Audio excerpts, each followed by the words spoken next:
अरे लक्ष्मी बेटी, ये कैसे दिन आ गए। मुझे तो विश्वास ही नहीं होता है कि तेरा भाई मल्लू अपने माता पिता के साथ ऐसा करेगा। उसकी परवरिश में ऐसी क्या कमी रह गई।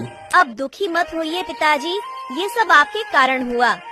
माँ के इतने बार मना करने के बाद तुमने उसे शहर पढ़ने को भेजा। ना वो शहर जाता, ना वो डकैत बनता। नहीं लक्ष्मी बेटी, नहीं, मैंने तो उसे शहर पढ़ने भेजा था। मैंने सोचा कि वो पढ़ लिख कर एक बड़ा अफसर बनेगा। लोगों के घरों में डाके डालने लगा। यह खबर सुनते ही तेरी माँ मुझे इस दुनिया में अकेला छोड़ गई। जो होना था वो हो गया घर में। अब एक अनाज का दाना भी नहीं है। ये बात आप अच्छे से जानते हो। आज का तो जैसे तैसे हो जाएगा, मगर फिर कल का क्या होगा, ये सब मेरी समझ से बाहर है। अब मुझे लगता है कि घर घर जाकर भीख मांगनी पड़ेगी। पिताजी, यह दिन देखने से पहले अच्छा है मैं मर जाऊं पिताजी। आप इस गांव के सरपंच थे, ऐसे में आप घर घर जाकर भिक्षा मांगेंगे, वो भी थोड़े से अनाज के लिए। अरे बेटी, मैंने जितनी गांव के सरपंच बनकर इज्जत कमाई थी, वो सारी की सारी इज्जत तेरे भाई मल्लू ने मिट्टी में मिला दी। यहाँ तक गांव वालों ने तो हम दोनों को गांव से बाहर निकाल दिया। ऐसे में मुझे भीख भी कौन देगा बेटी।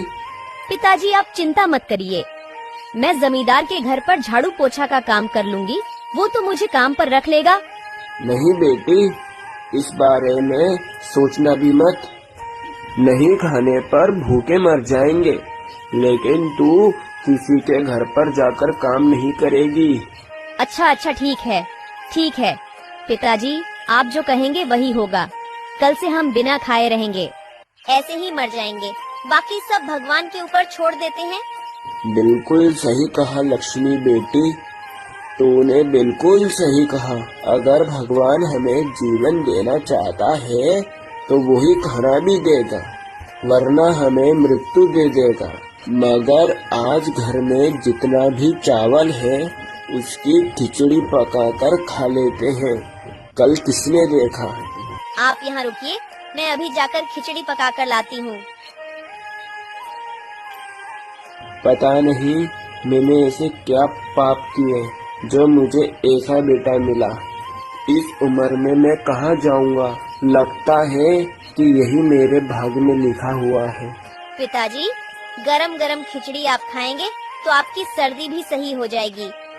अरे नहीं बेटी, वो सब ठीक है। बेटी, आज मैं और तुम एक साथ ही खाएंगे।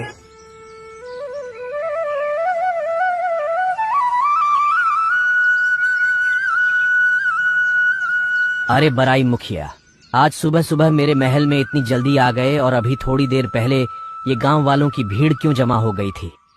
अरे जमींदार बाबू, उसी के सिलसिले में मुझे तुमसे बात करनी है, इसलिए आज मैं महल जल्दी आया हूँ। अच्छा, तो फिर चलो अंदर चलकर बात करते हैं।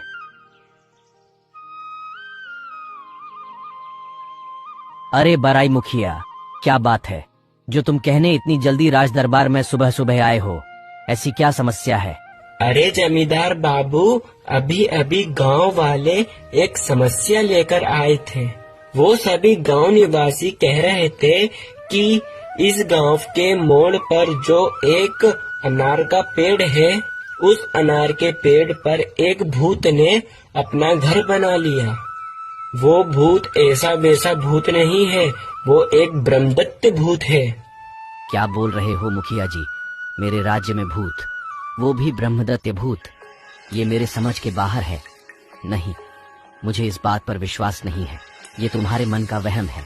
नहीं जमींदार बाबू, बहुत सारे लोगों ने देखा है, इसलिए रात को कोई वहाँ से निकलता नहीं है। पहली बात तो ये, भूत कुछ नहीं होते, मगर तुम्हारी और गांव वालों की तसल्ली के लिए आज रात को ही हम वहाँ जाएंगे। फिर जमींदार और मुखिया रात के समय उस अनार के पेड़ के पास जाते हैं। अरे बराई मुखिया, तुम्हें डर तो नहीं लग रहा। अगर डर लगे तो तुम वापस भी जा सकते हो, मैं अकेला ही जा सकता हूँ।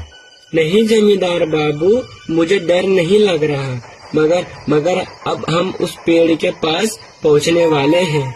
आओ आओ, बहुत दिन हो गए हैं इंसानी मांस नहीं चखा। अचानक से भूत की आवाज सुनाई देती है।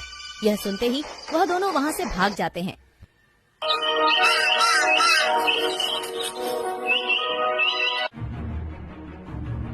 अरे बाप रे, हम दोनों बाल बाल बचे। मैंने ये कभी नहीं सोचा था कि मेरे राज्य में भूत भी डेरा जमाएंगे। बराई मुखिया जी, हमें जल्दी से जल्दी भूत का कुछ ना कुछ तो करना ही होगा, वरना ये भूत तो गांव निवासियों को हानि पहुंचा सकते हैं। अरे जमींदार बाबू, बाहर एक ब्राह्मण भिक्षा मांगने के लिए आया है। तुम उस ब्राह्मण को अंदर बुलाओ। ठीक है, मैं बुलाती हूँ। आज एक और आधा दिन हो गया है बिगर खाए। अगर आज कोई अपन दोनों की खबर लेता तो उसे बिल्कुल पता चल जाता कि ये दोनों भूखे हैं। पिताजी, मुझे तो नहीं लग रहा कि कोई हमारी खबर लेने यहाँ तक आएगा। अरे बेटी, हमें यहाँ देखने कौन आएगा?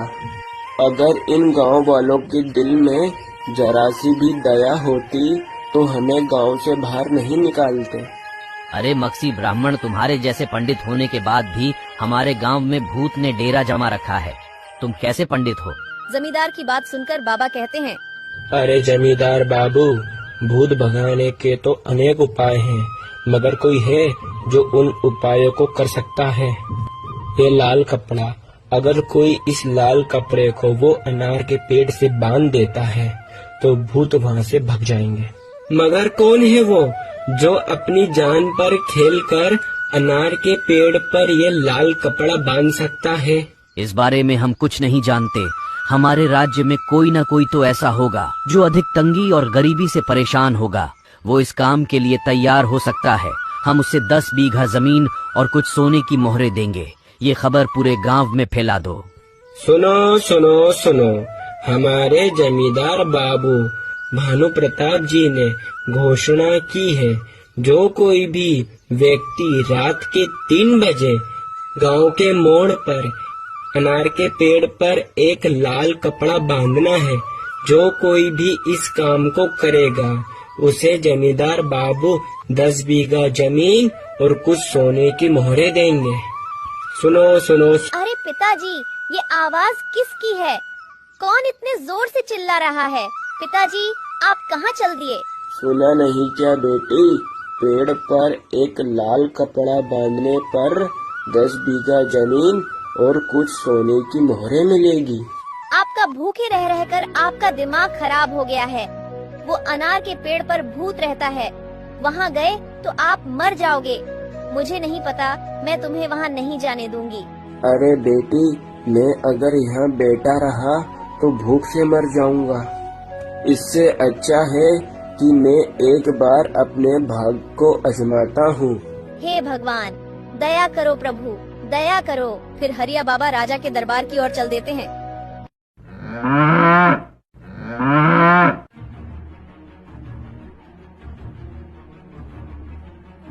जमींदार, मैं वो पेड़ पर लाल कपड़ा बांधने के लिए तैयार हूँ। ठीक है, ये लो कपड़ा, मगर संभाल कर बांधना। अगर जिंदा बचे तो 10 बीघा जमीन और सोने की मोहरें तुम्हारा इंतजार कर रही होगी।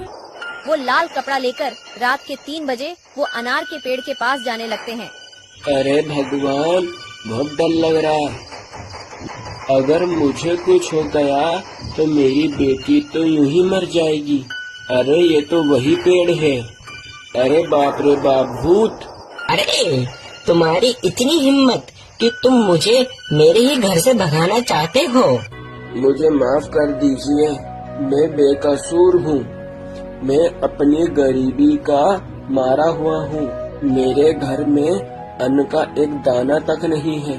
जमींदार ने कहा, अगर कोई व्यक्ति इस पेड़ पर लाल कपड़ा बांध देता है तो उसे 10 बीघा जमीन और कुछ सोने की मोहरें दी जाएगी।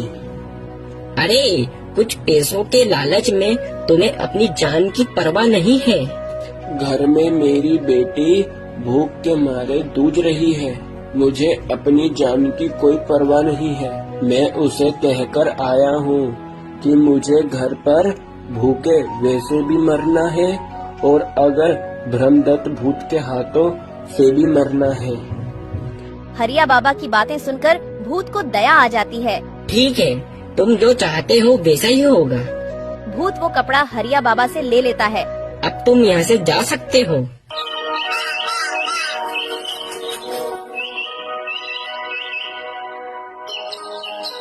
अरे, जो पूरे गांव में कोई नहीं कर पाया वो एक बूढ़े बाबा ने कर दिखाया।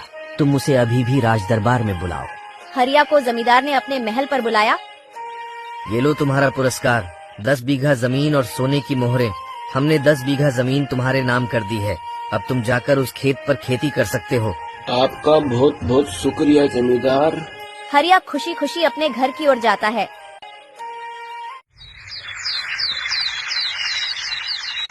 एक गांव में 2 बहनें रहा करती थीं, सोनम और सुजाता। सोनम के कम पढ़े लिखे होने के कारण सोनम का विवाह एक गरीब परिवार में हुआ।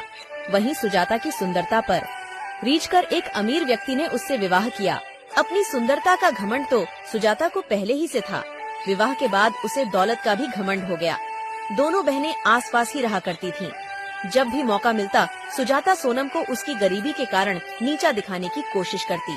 अरे सोनम, तुझे पता है अभी अभी मेरे पति ने मुझे सोने का हार दिलाया और तुम्हारे खेत के पास वाला जो खेत है वो भी हम खरीद रहे हैं। तुमने तो शादी के बाद कुछ भी नहीं खरीदा होगा, मगर कर भी क्या सकते हैं।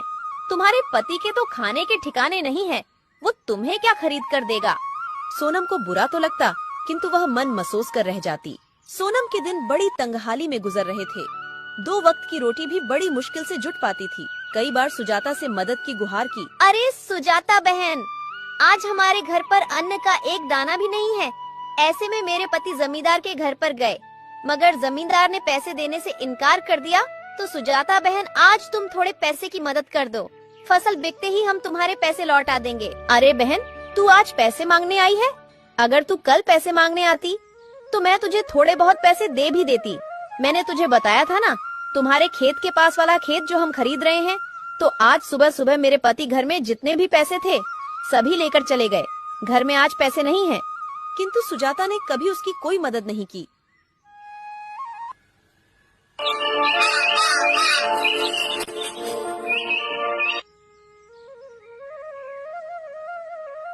एक दिन सोनम ने सोचा, सुजाता ने भी पैसे देने से इनकार कर दिया। अब मैं क्या करूं? एक काम करती हूं, मैं मेरे बड़े भैया के घर जाकर उनसे पैसे मांगती हूं। वो मुझे पैसे देने से मना नहीं करेंगे।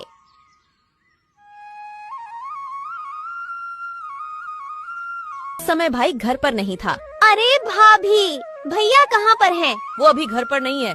अरे मुझे भैया से जरूरी काम था।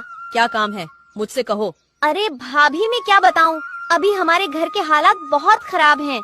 हमारे पास 2 वक्त के खाने के भी पैसे नहीं हैं। तो इसमें हम क्या कर सकते हैं? हमारे पास कोई पैसों का पेड़ है जिसमें से पैसे तोड़कर तुम्हें हम दे दें। हमारे पास अभी पैसे नहीं हैं। ठीक है, पैसे मांगने के अलावा कोई काम हो तो बताओ, वरना यहाँ से जाओ। ठीक है भाभी, मैं चलती हूँ। भाभी ने उसे घर से भगा दिया। दुखी होकर वह अपने गांव वापस लौटने लगी। अरे बेटी, इधर आओ।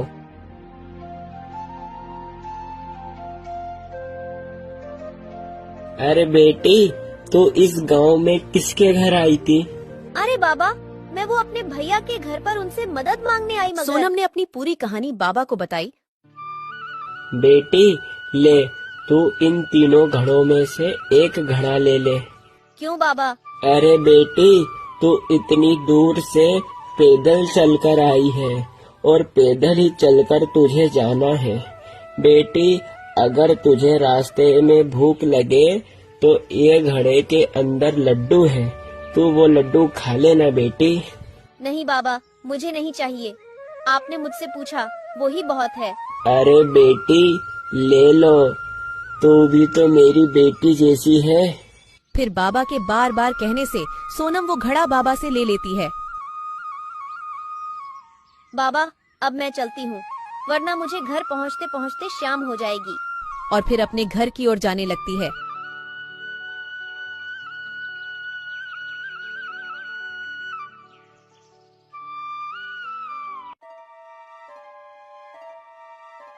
अरे सोनम, आज तुम अपने बड़े भैया के घर गई थी। तुम्हारे भैया ने अपनी कुछ मदद करी? मैं वहाँ गई थी, मगर भैया तो घर पर नहीं थे और भाभी ने तो मुझे घर से भगा दिया। अच्छा, इसका मतलब आज भी अपन दोनों को भूखा रहना पड़ेगा। नहीं, आज हमें भूखा नहीं रहना पड़ेगा। मतलब पैसे मिले क्या?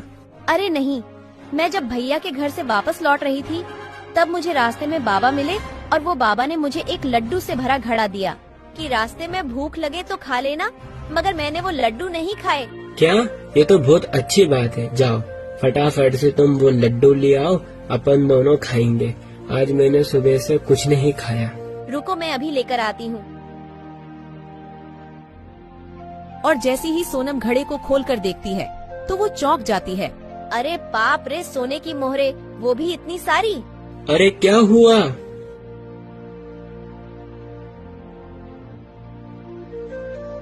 अरे बाप रे बाप, इतनी सारी सोने की मोहरे। तुम्हें यह घड़ा किसने दिया? मैं सच कह रही हूँ, मुझे ये घड़ा एक बाबा ने ही दिया। अरे बाप रे बाप, भाग्यवान। मुझे तो अपनी आंखों पर विश्वास नहीं हो रहा। मुझे लगता है कि ऊपर वाले ने अपनी सुन ली। तुम सच बोल रहे हो, मुझे तो विश्वास ही नहीं हो रहा है। सोनम और उसके पति की खुशी का कोई ठिकाना नहीं था। फिर वो दोनों ने गांव में खेती के योग्य एक जमीन खरीदी। सोनम की तरक्की देखकर सुजाता को बहुत जलन हो रही थी। वो अपने पति से कहती है, अरे सुनो जी, ये मेरी बहन इतनी पैसे वाली कैसे बन गई? उसके पास इतना धन कहाँ से आया? कुछ दिन पहले तो ये मेरी बहन भिखारी जैसे अपने घर पर भीख मांगने आई थी और अब तो हमसे भी ज्यादा पैसे वाली हो गई। हाँ, मैं भी वो ही सोच रहा हूँ। पहले तुम्हारी बहन का पति लोगों के खेत में दिहाड़ी से काम करता था और एकदम से इतना पैसा कहाँ से आया? मगर अभी कुछ दिन पहले मैंने तुम्हारी बहन को तुम्हारे भाई के घर की ओर जाते देखा था। क्या भैया के घर की ओर? हाँ, मुझे तो लगता है भैया के घर से ही इतनी सारी धन दौलत लेकर आई होगी। मगर तुम्हारा भाई कैसा है जो सारा धन तुम्हारी छोटी बहन को ही दे दिया? उसकी बहन तुम भी तो हो ना। भाई के लिए तो दोनों बहन सामान्य हैं, तो फिर दोनों बहनों को बराबर का हिस्सा देना चाहिए। तुम बिल्कुल ठीक बोल रहे हो। भैया की संपत्ति पर जितना उसका अधिकार उतना ही मेरा अधिकार है। अपन कल सुबह ही मेरे भाई के घर चलेंगे।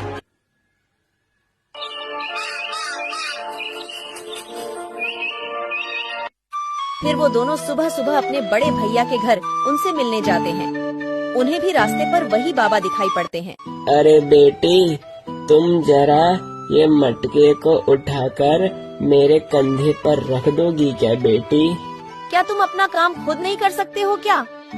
मैं बूढ़ा हो गया हूँ बेटी, मुझसे ज्यादा वजन नहीं उठता, तो कृपया करके बेटी बस तुम ये मटके को मेरे कंधे पर रख दो बेटी।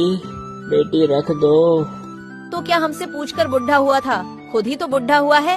अरे भाग्यवान, तुम भी कहाँ इस बुढ़े की बातों में आ रही हो? जल्दी जल्दी चलो, हम घर पहुँचने ही वाले हैं। मगर सुजाता ने उन बाबा की कोई मदद नहीं की। वह उसके भाई के घर पहुंच जाती है। अरे भैया भाभी, अभी कुछ दिन पहले छोटी बहन सोनम यहाँ पर आई थी क्या? हाँ सुजाता, थोड़े दिन पहले सोनम आई थी, मगर मैं उससे नहीं मिला। जब वो घर आई थी मैं बाहर शहर था, उससे केवल तुम्हारी भाभी ही मिली। भाभी, तुमने उसे कुछ दिया था क्या? नहीं, मैंने तो उसे कुछ भी नहीं दिया। हमारे पास कुछ होगा तो ही तो उसे देंगे। अच्छा, इसका मतलब आपने उसे कुछ नहीं दिया। ठीक है भैया, हम चलते हैं। अरे अभी तो तुम दोनों आए हो और इतनी जल्दी जा भी रहे हो, खाना तो खाकर जाओ। नहीं, हम यहाँ से निकल रहे थे तो हमने सोचा कि भैया से मिलते हैं। ठीक है, हम चलते हैं। अरे भैया ने तो उसको कुछ भी नहीं दिया, तो फिर उसे इतना सारा धन माया फिर कहाँ से मिला? मैं भी वही सोच रहा हूँ। इतनी धूप में चलने के बाद मुझे बहुत जोर की प्यास लग रही है। तुम्हें भैया के घर पर प्यास नहीं लगी क्या? तुम जाकर कहीं से जल्दी से पानी लेकर आओ, मुझे चक्कर जैसा लग रहा है। अरे जब मुझे प्यास नहीं लग रही थी, अब मुझे बहुत जोर से प्यास लग रही है। उन्हें एक झोपड़ी दिखती है। वह झोपड़ी उन्हीं बाबा की थी। क्या हुआ बेटा, मेरे घर की तरफ कैसे आना हुआ? बाबा, एक लोटा पानी मिल सकता है क्या? क्यों नहीं बेटी, आओ आओ मेरे घर के अंदर आओ। बाबा, हमने तो तुम्हारी मदद करने से इनकार कर दिया था, तो भी तुमने हमें पानी दिया है। तो क्या हुआ बेटी, वो तुम्हारा कर्म था, ये मेरा कर्म है। और बेटी, तुम दोनों को मैंने इस गांव में पहली बार देखा। तुम दोनों इस गांव में किसके घर आए हो? अरे बाबा, इस गांव में मेरे बड़े भैया रहते हैं, उनसे मिलने हम इस गांव में आए हैं। अच्छा बेटी, तुम वो हरिया की बहन हो ना? बेटी, तुम्हारी एक और भी बहन है ना, जो थोड़े दिन पहले तुम्हारे भाई से मिलने आई थी? बाबा, वहाँ थोड़े दिन पहले भैया से मिलने आई थी, मगर बाबा तुम्हें कैसे पता? अरे बेटी, जिस जगह तुम मुझे आज मिली थी, थोड़े दिन पहले तुम्हारी बहन भी मुझे वहीं मिली थी। उस बेचारी बच्ची ने मेरा मटका मुझसे लेकर मेरे झोपड़ी तक छोड़ा मुझे। मगर बाबा, तुम्हें पता है, जब से मेरी बहन भैया के घर से होकर आई है, जब से उसके पास में खूब धन दौलत हो गई है। बताता हूँ बेटी, बताता हूँ। उस बच्ची के पास जितनी भी धन दौलत आई है, वो उसके अच्छे कर्म और अच्छी नियत के कारण उसे प्राप्त हुई है। बाबा, मुझे तुम्हारी बात कुछ समझ नहीं आ रही, और मेरी बहन के ऐसे क्या अच्छे कर्म हैं जो उसे इतना धन मिल गया? कर्म और नियत अच्छी होने से ही धनवान कैसे हो सकते हैं? बाबा, तुम कैसी बात कर रहे हो? बताता हूँ बेटी, बताता हूँ, सब बताता हूँ बेटी। यहाँ पर जितने भी ये घड़े रखे हैं, ये कोई साधारण घड़े नहीं हैं। ये घड़े मनुष्य के कर्मों और मनुष्य की अच्छी नियत के परिणाम देने वाले घड़े हैं। क्या इंसान के कर्मों का घड़ा ये कैसा खड़ा है? बाबा, मैं तुम्हारी बात अच्छे से समझ गई। यह कर्मों के घड़े हैं। अपना जैसा कर्म होगा, इस घड़े में से अपने कर्मों के अनुसार फल मिलेगा। ठीक कहा बेटी, बिल्कुल ठीक कहा। बाबा, आपको विपत्ति ना हो तो एक घड़ा क्या हमें आप दे सकते हैं? हम भी हमारा कर्म अजमा कर देखते हैं। क्यों नहीं बेटी, क्यों नहीं, ले लो। तुम भी एक घड़ा ले लो, तुम भी अपने कर्म और अपनी नियत का फल पाओ। सुजाता को भी बाबा ने एक घड़ा दे दिया और वो दोनों वहाँ से चले जाते हैं। फिर रात के समय जैसे ही वो घड़ा खोलते हैं, उनके घड़े में से बहुत सारे कीड़े निकलने लगते हैं। बाप रे बाप, अपने घड़े में से तो कीड़े निकले। पर क्या गलत निकला? अपने कर्मों के हिसाब से अपन को ये बिल्कुल सही मिला है। अपन बहुत लालची थे। तुम्हारी बहन बेचारी इतनी मजबूरी की मारी अपने पास कुछ पैसे की मदद मांगने आई थी, लेकिन अपन ने उसकी मदद नहीं करी। कर्म ऐसे करने के बाद अपन अच्छे फल के परिणाम की अपेक्षा कैसे कर सकते हैं? तुमने बिल्कुल ठीक कहा। मुझे अपने पैसे का बहुत घमंड था। मैंने मेरी बेचारी बहन की मजबूरी नहीं समझी। मैं कैसे भी करके बस अपनी अमीरी से उसे नीचा दिखाती। सुजाता और उसके पति को अपनी गलती का बहुत पछतावा हो रहा था।